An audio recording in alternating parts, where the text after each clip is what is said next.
Alden Richards, abay may chika. Ito pong si Manay Christy Permin para sa kanya dahil tila baga tinamaan si Christy sa lahat ng mga pasaring ni Alden Richards. At ngayong araw, pag-usapan natin ito dahil ito pong si Miss Angel Polkerson na kapatid ni Mr.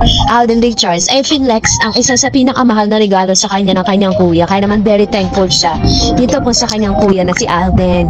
And now, ito pag-usapan natin dahil topic na naman po itong si Mr. Alden Richards, si Manay Christy Permin sa kanya pong channel dahil tila baga tinamaan ito sa mga ginawa ni Mr. Alden. Panoorin natin ang video clip na ito. Reaksyon ng ating mga kababayan sa isang post ni Alden Richards kamakailan. Alden, mahirap talaga yung ganyan. Sikat na sikat ka, tapos magpo-post yan. Alden, ikaw ba yan? Bakit? Ang nangyari? Bakit ka nag-post ng ganyan? Hindi makagaganda sa'yo yan. Nagbasa ka na ba ng mga komento? Negang-nega ka. Kapag talagang punong-puno ka na at bumubulwak na ang kawalan mo ng pasensya, pumunta ka na lang sa bundok, magsisigaw ka doon, magbabalikan. Katakot-takot na mga negatibong salita ang bumitawan nitong si Manay Christy Permin towards Alden Richards matapos na mag-post itong si Mr. Alden Richards ng isang cryptic post na tila baga late reaction na po. Ito po mga inilalabas na yon nitong si Mr. kamakailan lamang ay nag-trending itong si Mr. Alden Richards ukol po sa isang cryptic post na kanyang shinare sa kanyang Facebook or Instagram story, no? And sinasabi or in-speculate nga nitong si Manay Christy Permin na binura daw di umano ni Mr. Alden Richards. Ito pong nasa cryptic post na ito na kung saan ay pinag-uusapan nila si Alden Richards bakit daw di umano binura ni Mr. Alden Richards yung kanya pong post na food for thought na mind their own business. Ito po ay nag-fuel online sa discussion dahil ito po ay nataon doon po sa mga speculation na inilabas nitong si Mr. Sian Daza patungkol po sa balikan or doon sa pakikipag-ayos or pag-aayos nga ni Catherine at ni Mr. Daniel Padilla na sinundan pa ng pagbibigay ng komento ni Mami Min patungkol sa mga nagsisirculate na news na fake news. So dahil po dito, nag-speculate ng ilan sa mga netizens na yung post ni Mr. Alden Richards ay para po dun sa mga pakialamero at pakialamera sa showbiz.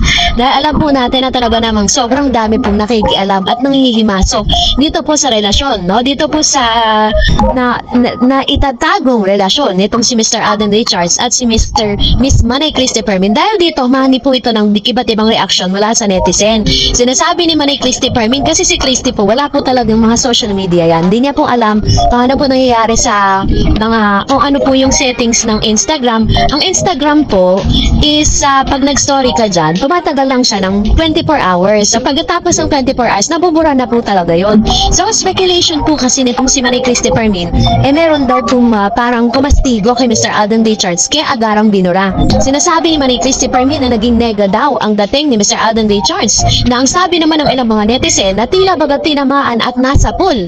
Ito si Manay Christy Permin dahil isa rin siya sa mga talagang bumibira kay Alden Richards na dati ay sobrang kamping-kampi kay Alden. Sabi tuloy ng mga netizen mukhang hindi daw naabutan at napadala ng bulaklak si Manay Christy Permin during the Valentine's Day kaya naman panay ang bira niya kay Alden Richards sa ngayon. Hindi natin alam kung ano po talaga ang kanyang motibo kung bakit niya ginagawa to. And then according to her, sinabi rin naman ni Christy Permin sa kanyang channel na tinakal niya rin patungkol sa kanyang kahit ano daw pigil nitong si Mama Min na magkabalikan si Daniel at si Miss Catherine Bernardo ay kapag daw sila na po ang gumawa ng paraan.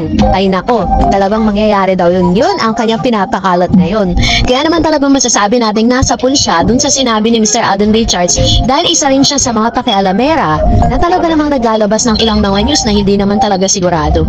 So, we are just citing the fact here. Parang mahirap naman din talaga na magsinungaling, diba? Dahil yun po yung mga naglalabas ang mga ebidensya. At ngayon naman mag-react tayo sa mga comments po niya. Sabi ni Cora Wever, wow, that would be exciting. Looking forward to the eventful happening. Sabi ni Chang, sana gumawa silang teleserye na katulad ng Got to Believe or Please Be Careful with My Heart. Yung may konting comedy. Maganda nga rom-com, diba? Romantic comedy, mga ganon. Pero yun nga, ang bali, isa pa lang naman po talaga din ako kumpirma na magkakasama sila dito po sa nasabing event. Another one, sabi ni Mr. Renato, I love it. Hopefully in time nasa Pinas or vacation ako. I love your update, Miss Darreds. Love updates like this. Yan, bakla ang scammer. Yan, bakla daw si, yung mga scammer na yun, mga bakla.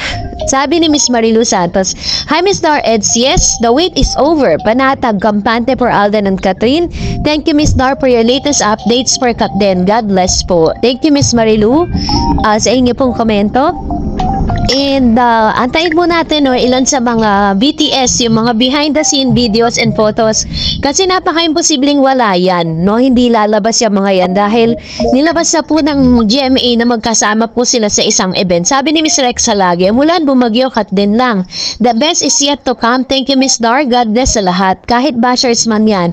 Let's spread love. Sabi ni Ma'am si Teresita Cotanza, yes, ako tiwala ako sa Katden. Thank you, Ma'am si Teresita Cotanza, sa inyo pong komento, And talagang marami pa rin po talagang nananatili na nagtitiwala at nagmamahal kay Catherine Bernardo and Alden Richards. Hindi talaga nawawala yun.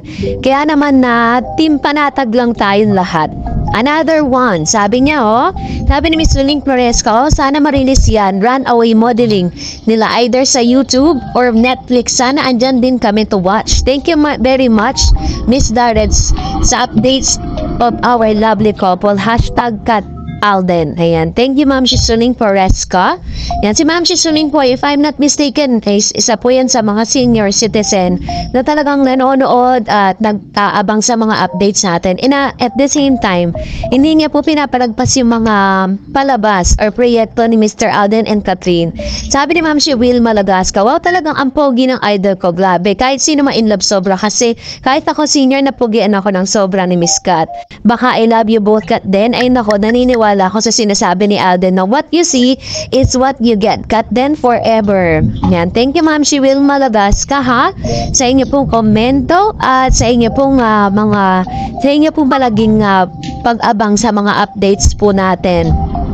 And we will always look forward na makita po kayo at yung mga comments po patungkol kay Catherine at kay Alden Richards.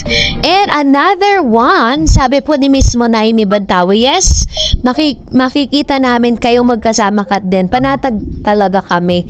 Sabi ni Miss Bella Manalang, Katden forever. Thank you, Ma'am si Bella Manalang, sa inyo pong komento. Ayan, antayin lang po natin yan kasi imposible naman walang lalabas na mga BTS niya kasi sa isang event na magkasama sila, yun talaga yung pinaka-exciting. Sabi ni Miss Perla Takihana, thank you for keeping us with Katden News.